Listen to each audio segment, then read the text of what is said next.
দেহটাই তো দেখা যাচ্ছে না, আইডিয়া করে বোঝা যাচ্ছে না, তার দেহটা দেখে চিহ্নিত করতে পারতেছি না। না না, এই ধরনের ঘটনা ঘটে নাই। মহিলা বোরখা পরা আছে, মাথা নাই, মাথাবিহীন। এলাকাটা এরকম আমরা দেখি নাই জীবনে, দেখতেছি এই প্রথম। তা আমাদের এলাকায় এই দুর্ঘটনা আমরা বিচার চাই আর কি। ধরটা পরি আছে কিন্তু মাথাটা নাই, মাথাটা কাটা।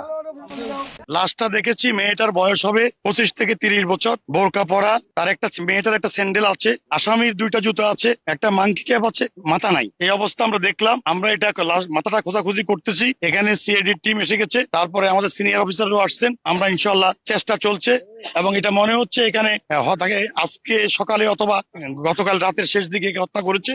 তার রক্তগুলো তাজা মনে হচ্ছে এবং গাছের পাশাপাশি দেখতেছি যে যেখান দিয়ে বের হয়ে যাবে তার পাশ দিয়ে একটা নির্জন এলাকা, এর আশেপাশে কোনো বাড়িঘর নাই। প্রায় 1 কিলোর মধ্যে এটা ভুট্টা ক্ষেতের ভিতরে ঘটনা। ভুট্টা গাছগুলো মাথার উপরে সবচেয়ে লম্বা।